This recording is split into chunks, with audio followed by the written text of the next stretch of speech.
Hello, I'm John Rossi, a touring drummer with a love of all things animal.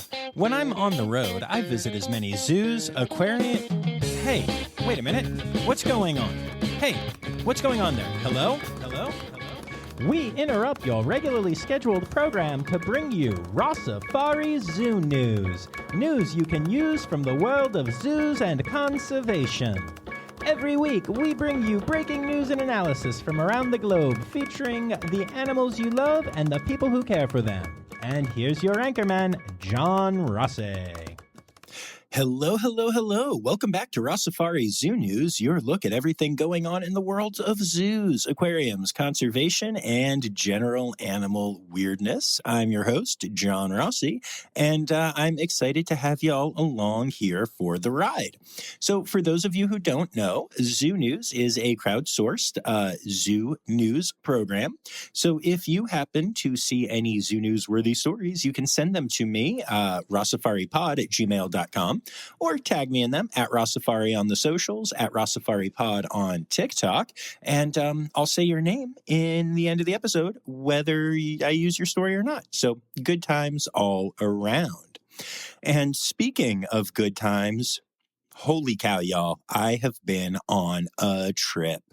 So I mentioned at some point last week that I was going to be doing some performances of the show that I wrote, Sun Records Live, also known as Under the Sun, in North Carolina and Ocean City, Maryland. And I'm actually recording this after our show in Ocean City, Maryland. I wrote it and kind of scripted it out beforehand while sitting staring at the ocean that is part of the whole Ocean City name thing. And as soon as I'm done recording this, I'm going to go and hop in the hot tub bath that I have in my suite that the venue booked us. We all have our own 4-room suite here, and it is, well, sweet. I apologize, but it is true. And so I am looking forward to taking advantage of that when I am done blathering on to y'all. But along with the shows, which have gone absolutely amazingly well, it's been quite a joy, I also spent some time at the Greensboro Science Center, not actually for the podcast, but just for John time. And it was a blast, and I enjoyed catching up with all of my friends at the Science Center. And then also, for the podcast, went and visited the Metro Richmond Zoo and the Virginia Zoo, 2 new facilities that are added to the pod list, and those episodes will be out soon. And, y'all, what a freaking journey I had. It was such a good time. Both facilities had such amazing animals, and the interviews were great, and the people were super welcoming, and, yeah, it's just been a really, really good time. So, as a matter of fact, Jay Meredith, who is a photographer that you've seen me post about a lot, and I will continue to, actually joined me at Metro Richmond Zoo as we were trying to get a bit of a collaboration going. And so they have some snow leopard cubs there. And we thought it would be good to maybe do an interview for the podcast that included talking about those and also have him come along and photograph them. And he did, and I did, and we did, and it was great, and it was a lot of fun, and really cool to finally hang out with somebody who's become a very good friend on the online, but who, we hadn't actually met in person until this trip, so that was a lot of fun. And I'm actually not done yet sharing about personal life stuff. This has been a big week, y'all. I have an announcement that I'm really proud of and really excited about. So most of you know probably that I am now the co-leader of the Public Engagement Working Group for the Safe Red Panda program. And honestly, it's just inspired me to want to keep building my presence in the conservation world, which is why I am proud to announce that I am now also a member of the Public Engagement Working Group of the Safe Tree Kangaroos of Papua New Guinea program. So I'm actually involved in conservation efforts with red pandas and tree kangaroos now, and I'm very newly involved. I had a meeting earlier this week and started to get involved in a couple of ways there. So I don't really know what that involvement is going to look like 100% yet, but yeah, tree kangaroos. Ugh, I'm so excited, y'all. I'm so excited. My heart is so full, and it's really cool. And that's still not all. I have one other thing that I need to share, and this is technically zoo newsy because it involves a zoo. But I'm sure most of you listened to my AZA recap episode. And if so, the first group of people that you heard were from the Valley Zoo Development Society that works with the Edmonton Valley Zoo. And as you heard on that episode, those people just became my little family at the conference. I loved the time I spent with them so much. And you are going to hear an episode from the zoo in a couple weeks here. But, the team from the Valley Zoo Development Society really, really touched my heart and became good friends. And I have stayed in touch with a lot of those people since the conference. And they're just amazing. Y'all could hear what that relationship was. And when we were parting ways at the end of the conference, Kelly, one of the members of the team, mentioned to me that she had gotten permission to send me something. Now, I will tell you, I have, zoos and other places and people send me things from time to time. I've gotten lots of shirts and some jewelry and some stuffies and some cool stuff. And I'm always wildly appreciative. So when Kelly said that, I was obviously very excited and very appreciative. But y'all, the package they sent me blew my mind. There was a beautiful card that apparently took many rewrites before they got right. And then there was some facts about their red pandas and like a fact sheet, and also an adoption package for symbolically adopting the 2 red panda cubs they have at the zoo right now. So that meant the world to me. And obviously being a symbolic adoptive parent of red panda cubs is just amazing. But the main thing that was in this package was a piece of luggage. And y'all, I will put pictures of all of this up on Instagram, but it is a red panda suitcase. And the red panda is like carved into the suitcase. I'm not good at describing these types of things, but it is honestly one of the most beautiful things I have ever seen. And as a person who travels all the time, it is going to get used constantly. It is the most John Rossi thing I think I've ever been sent. And so I just want to take a moment here to say thank you to everyone at the Valley Zoo Development Society and the Edmonton Valley Zoo for being amazing humans and for sending me such an amazing thing. If y'all don't follow them, you should. I'm going to post lots of pictures and links and all the things. This is a really cool, really unique zoo in Canada that I am expecting great things from, because the people there are so next level, and I'm really excited to see what the future of this zoo is. So thank you all, everyone at the zoo. I love you all so much, and I'm going to basically never use any other luggage ever again. So thank you. And with all of that said, it is time to get to some zoo news.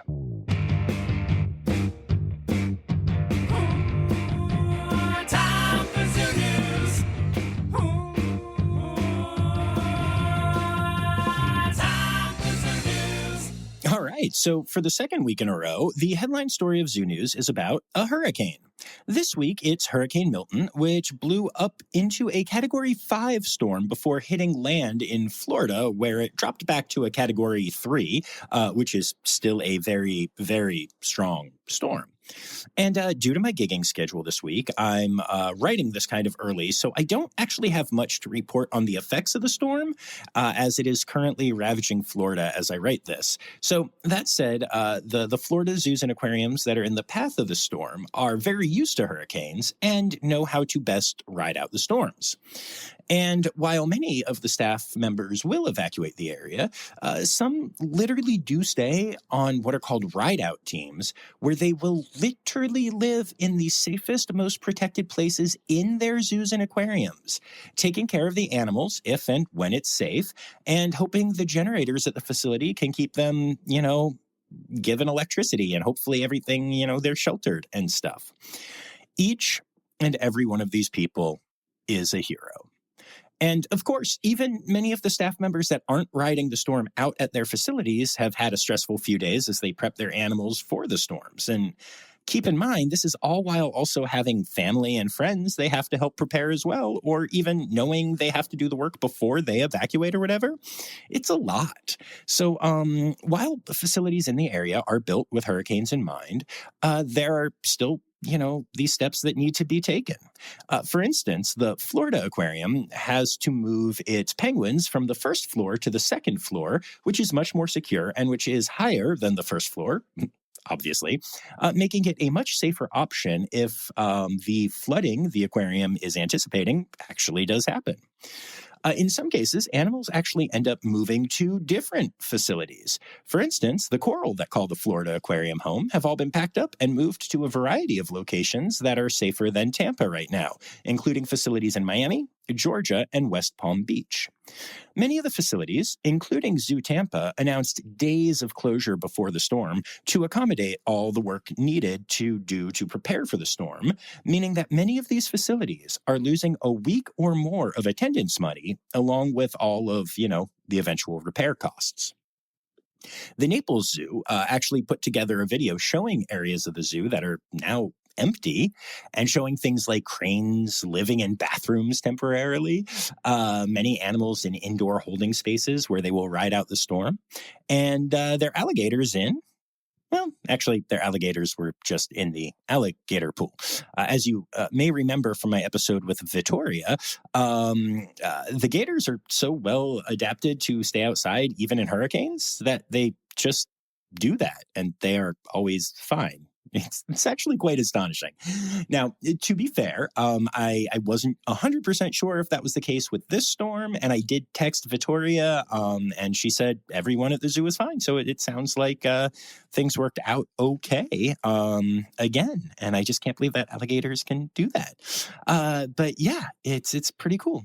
So I don't really want to say a ton more about the storm right now because, as I mentioned, as I'm writing this, I don't really know what is going to happen with it. But I do want to send all the love and support to the keepers and vets and other staff that had to work their butts off to prep the facilities for the storm. And I'm guessing my headline next week will probably be me talking in greater detail about the effects of Milton. Hopefully not. Hopefully it's all relatively positive news and it can just be a quick little nod. But yeah, rough time for hurricanes. And that brings us to our births for the week. The Santa Fe College Teaching Zoo has announced the birth of a tree kangaroo, Joey. The little one is starting to peek out of Mom Adelaide's pouch already, and I am so excited. The whole family is doing quite well, and I really can't wait to see more pictures and videos of the little one at the zoo. So that makes Zoo Miami, the Bronx Zoo, and the Santa Fe College Teaching Zoo as the places with tree kangaroo Joeys this year. And there may be more to come. Our friends at Buttonwood Park Zoo have introduced the world to Queso, a baby emperor tamarin born to Mom Pepper and Dad Jack. Get it? Pepper, Jack, and Queso? You can already see Queso living it up on exhibit while riding on Mom's back, something he'll do for the first month and a half or so of his life. And the Yorkshire Wildlife Park in the UK has announced the birth of a litter of 4 bush dog pups. The parents are Belle and Gaston, which might have some Disney fans up in arms, or might just be the fodder for a very new, very dark sequel to Beauty and the Beast. The pups are starting to explore their habitat and to bond with the rest of the pack at the zoo. So if you're in the UK, you can go and see them now. And that brings us to our deaths for the week. Starting with Zahara, a baby giraffe at the Abilene Zoo that has passed away after suffering a leg fracture.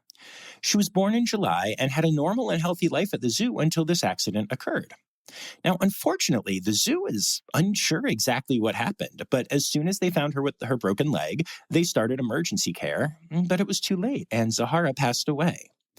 Now, losing an animal is always hard, and losing a baby is even harder. And, losing an animal without knowing what happened is the hardest yet. So I am sending all the love to the team at the Abilene Zoo. The Virginia Zoo has announced the passing of both their Watusi cattle, Kamau and Gamba. Both of the cattle suffered from a genetic defect that led their huge horns to grow in a horizontal direction rather than vertical, which caused an untreatable head tilt, which led to physical impacts and long-term health issues. These issues reached the point where their quality of life started to decline rapidly, so the decision was made to humanely euthanize them. And weirdly enough, that is not the only double euthanasia we have this week. The Adelaide Zoo in Australia has also announced a double euthanasia. In this case, their African lion pair, Amani and Mujambi. Mujambi, the male, was 19 years old, and he suffered a medical incident last week that would have been impossible to recover fully from. Given that his quality of life would have been less than ideal, the decision was made to euthanize him. And this left the facility with an interesting predicament, as lions are social creatures, but the idea of trying to integrate 23-year-old Amani into another pride was considered too risky and stress-provoking, so the zoo actually decided to euthanize her as well. Now, at the time of her passing, Amani was the oldest lioness in Australia, and her and Mujambi were very closely bonded. And I'm sure that at least some of you listening to this are a little thrown by the idea of euthanizing an otherwise healthy animal in this situation. But I think this goes back to what I've been talking about a good bit in recent episodes. European, and in this case Australian, zoos have a different take on quality of life than zoos in the Americas tend to. And I do have to say that to me, this one, it does make sense. I do often wonder when I hear about one remaining older social animal at a facility, what's going on. But in those cases, I do also trust that the keepers who are there every day taking care of the animals, they know what's best. Still, I do think this is a great example of how welfare can look different to different people or different cultures. And I think the zoo made their decision with Amani's welfare at heart. So yeah, very interesting decision and very challenging for keepers to lose two animals at the same time at both of these facilities. So sending all the love. Zizi, the queen of the Big Cat Sanctuary in the UK, has also passed away. Now, this Amur leopard was 19 years old and was the first of her species to call the Big Cat Sanctuary home. Her name was actually short for xylophone, which means xylophone, because of the beautiful vocalizations she made as a cub. She lived most of her life at the sanctuary, where she became a mother and grandmother. Unfortunately, as often happens with Amur leopards, her kidneys gave out and the decision was made to euthanize. The staff is devastated and her presence will be greatly missed. And last but not least this week, a white tiger named Ben has passed away at West Midlands Safari Park. He was born at the park and lived his entire life there and was only days away from his 20th birthday.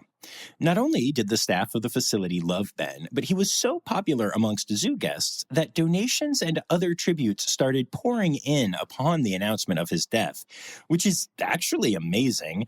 And the safari park actually noted that this outpouring of love really did help with the grief the staff was facing. That's just amazing.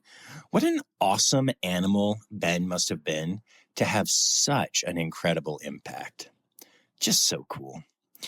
And then moving on from births and deaths, we get to the rest of our zoo news section. And so our headline story was about Hurricane Milton, but we can't forget that zoos and aquariums are still recovering from the effects of Hurricane Helene, especially the WNC Nature Center, which was damaged very badly by the storm, and because of road damage and bridge damage, has no date for reopening planned at this time. Now, the good news, along with the fact that all the staff and animals escaped unscathed, is that rebuilding is underway. And it just so happens that our friends at the North Carolina Zoo are helping with the process. Arborists and welders and other specialists made their way to the facility to help out, which is the kind of connection I love seeing between zoos, especially two facilities as wonderful as the North Carolina Zoo and the WNC Nature Center.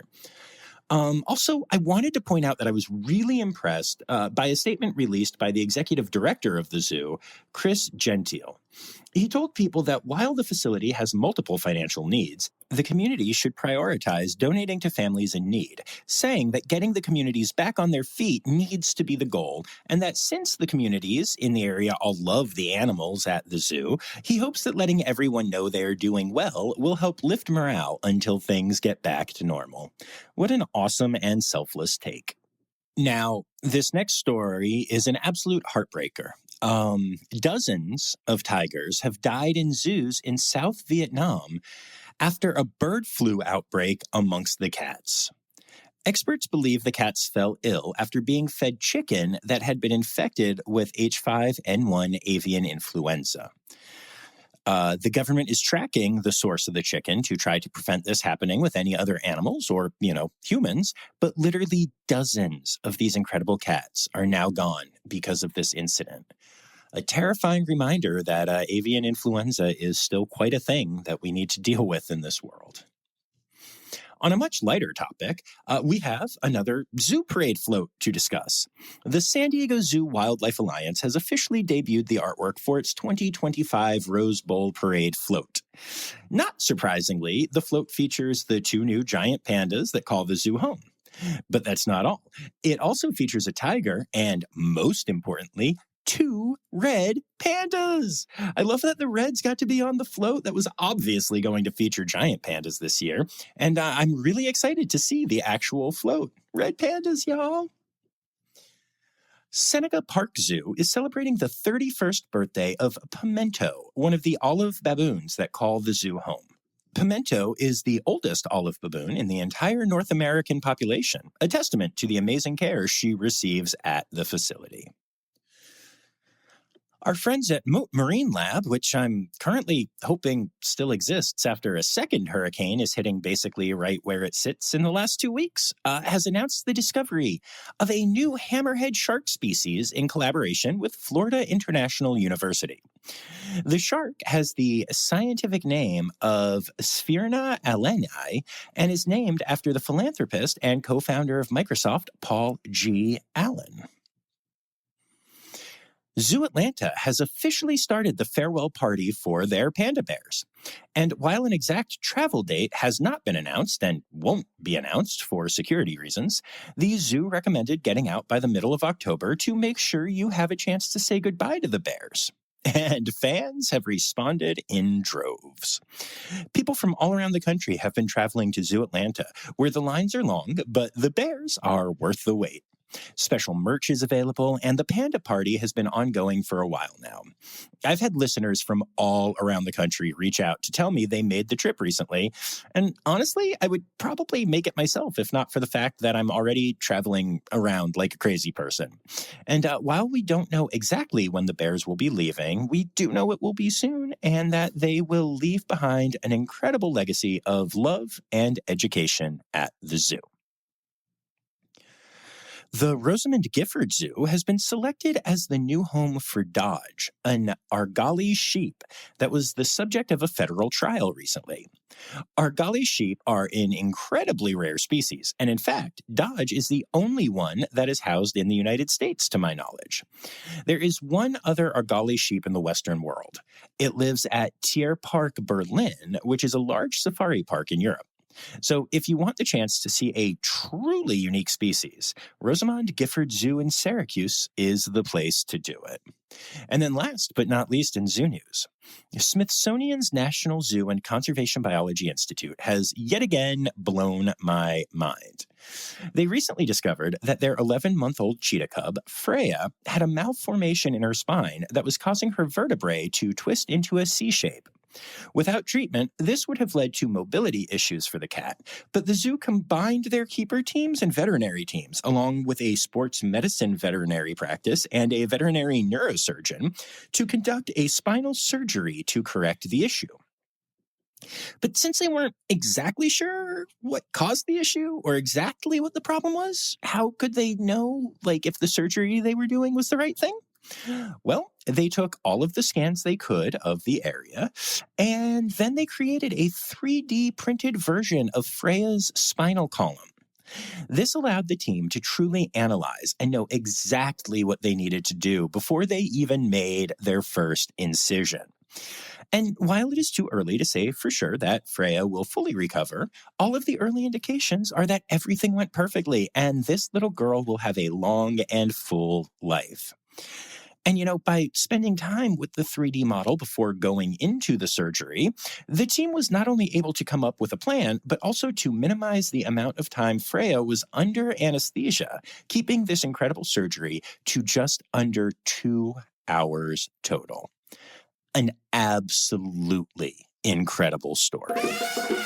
Stereotypical animal podcast theme song. Here to bring you to conservation news.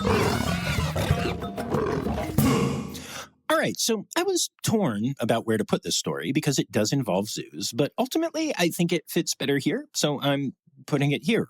And if you don't like it, too bad. It's my podcast. We're actually going to do a deep dive here into the tiger population in the United States, because a couple stories have come out recently about this population that I find interesting. Now, obviously, I'm not talking about the wild American tiger, as there is no such thing, but I'm also not talking about the tigers that live in accredited facilities of which we track the genetics and such.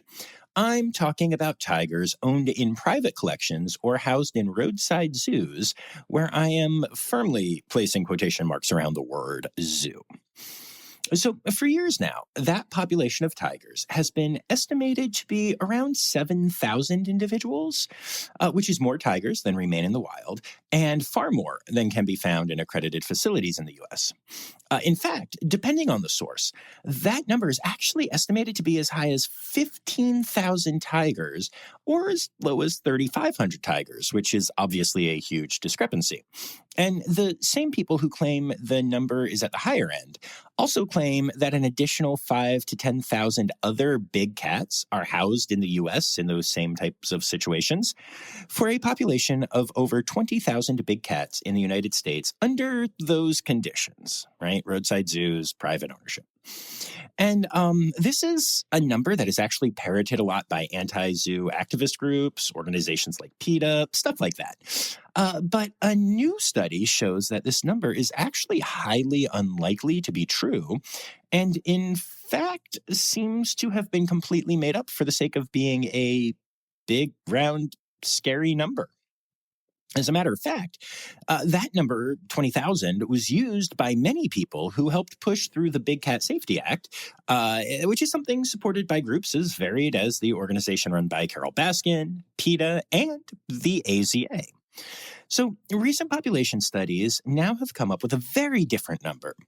There are apparently approximately 100 big cats that have been registered in the United States by private owners, with an estimated population of around 1,800 in unaccredited zoos and traveling exhibitions, and then an additional 1,360 found in accredited facilities, meaning that the total big cat population in the U.S., again, including accredited facilities, seems to be around 3,200 total.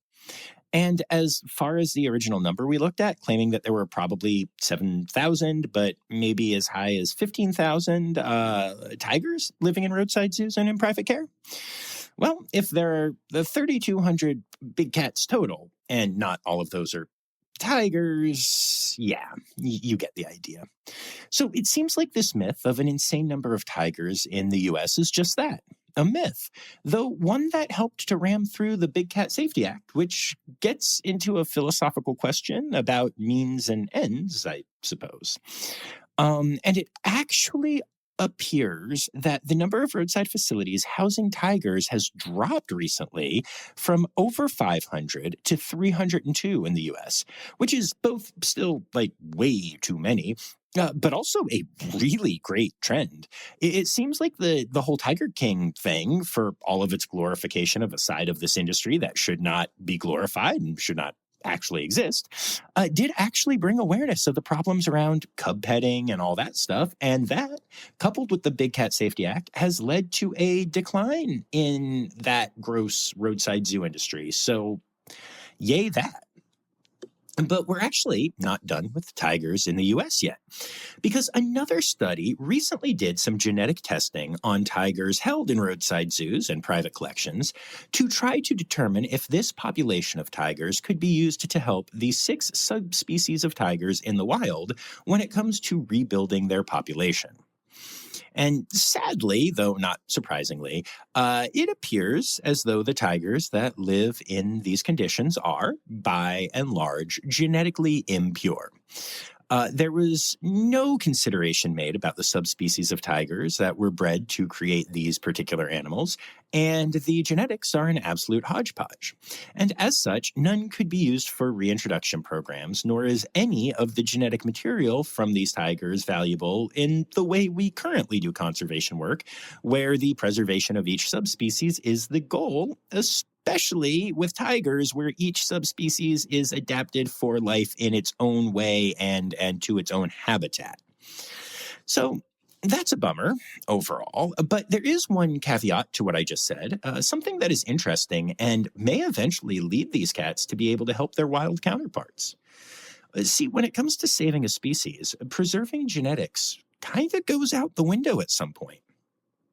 For instance, in the late 1990s, the population of Florida panthers dipped all the way to somewhere between 20 and 30 individuals, and they were becoming severely inbred. So state wildlife officials brought in 8 wild Texas panthers, despite them being a different subspecies, and the plan worked, with the population blooming to over 100 individuals by 2007, with far fewer issues from inbreeding. So, should the option become the extinction of the entire tiger species, or using genetic material that means the subspecies lose their purity, then the genetic material in these privately owned tigers could be enough to save the tiger species as a whole. But hopefully, our other conservation efforts make it so that that never needs to be the case. And then got some other conservation news for y'all. A species known as the Moyatoro robber frog has been rediscovered by an expedition in Ecuador after being lost to science for 102 years. Yep, the last one of these frogs was seen in 1922, which is before television was invented. This rediscovery has led conservationists to start work on creating a 2,100-acre private reserve that will help to keep the dwindling forests in this area of Ecuador both safe and, most importantly, connected, as habitat fragmentation is a major issue facing these frogs and all the other life in the area, much of which only lives in this area. So this is a big win for a lot of species. So this next story is one of those that has me both intrigued and maybe a little concerned and also just kind of confused. An organization in Florida known as Noah's Ark Sanctuary has come up with a creative way to raise money to help build enclosures and care for local injured and orphaned wildlife and to share conservation messaging. They are opening a cafe. Specifically, a Capybara Cafe, which will be opening in St. Augustine, Florida. But this isn't just a cute name for a cafe. It's a cafe that will literally have capybaras at that you can learn about and interact with. Now, cappies are amazing animals to interact with, but The word interact is always a little scary to me when it's not at an accredited zoological institution.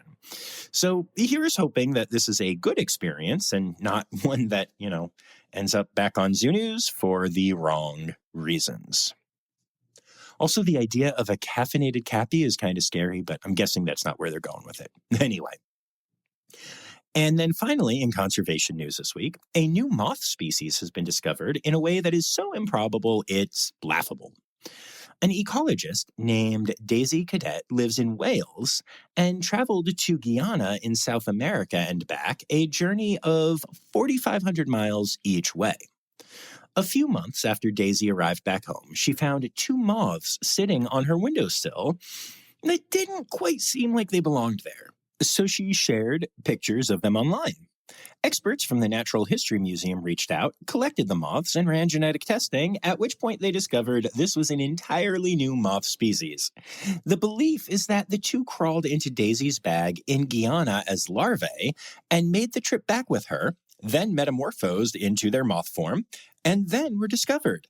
What an incredible way to discover a new species. Just a casual 4,500 miles from, where it lives. Amazing.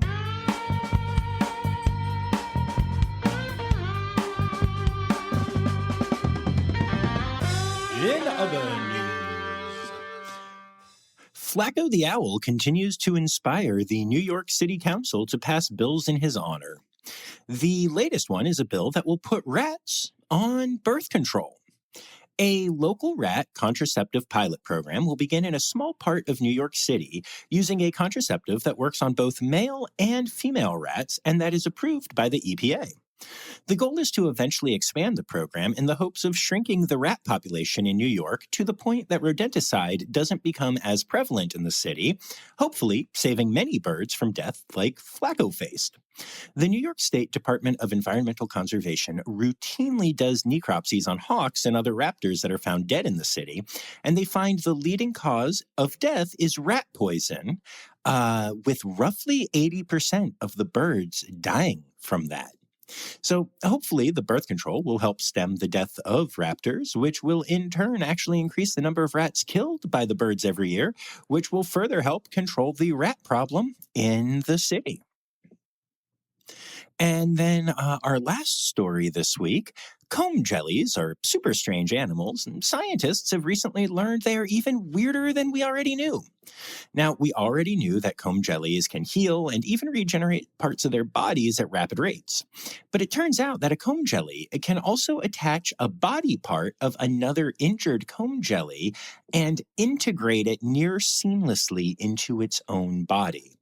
The new animal is literally one very large comb jelly with lots of duplicate parts, but sharing the part or the parts that was injured in one of the comb jellies. So they just kind of absorb their injured comrades and then go at life together. What a weird little species. oh animal, animal holidays, animal holidays, hey! It is October, which is Croctober, Tamarin Month, Bat Appreciation Month, Squirrel Awareness Month, and Adopt a Shelter Dog Month. Then for our individual days, the 12th is African Penguin Awareness Day and World Migratory Bird Day, which frankly seems a little mean to the penguins, which can't, migrate because of the whole not flying thing. Then the 13th starts World Rainforest Week, Small Wildcat Week, and Earth Science Week, which all run through the 19th. The 16th is National Fossil Day, and the 17th is both International Sawfish Day and Hickory Turtle Day. And those are your animal holidays for the week.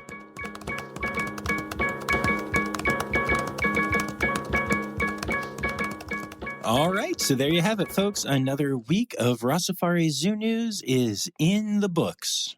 There's no books. It's in your ears. Some of it's probably even still in your brain.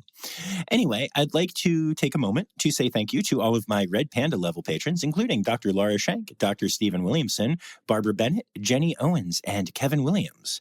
I'd also like to thank everyone who contributed stories this week, including Anya Keene, Colleen Linehan, Kim Cooley-Croninger, Carrie Kirkpatrick, Kevin Williams, Emily Rockbuck, Christina Powers, Tiana, not Tiana, Tiana Bush. See, I can get it right eventually. Ha ha. Jessie Nicole, Chris Gross, Dylan Hoy, Natalie McGee, Ann Yoshioka, Matt Patford, Ali Malensky, Kay Malensky. The Malenskys. Dr. Zoe Rossi, Dr. Laura Schenk, Jacob Zinn, Jay Meredith, Lizard Dunleavy, Elizabeth Charles. And with all that said, I just want to remind you all, yes, the words, newsy credits, they're Steiderkis when. The Rossifari podcast is produced, hosted, and engineered by John Rossi. Editing and fact-checking by John and Dr. Zoe Rossi. Our theme song is Sevens by Nathan Burke, performed by Nathan and John. Interrupting John theme and additional voices by Taylor Isaac Gray. You can reach John directly on Instagram and Facebook at Rossifari or by email at rossifaripod@gmail.com. Rossifari is part of the Daydreamer Media Network. Now, stop listening to me and go visit a zoo.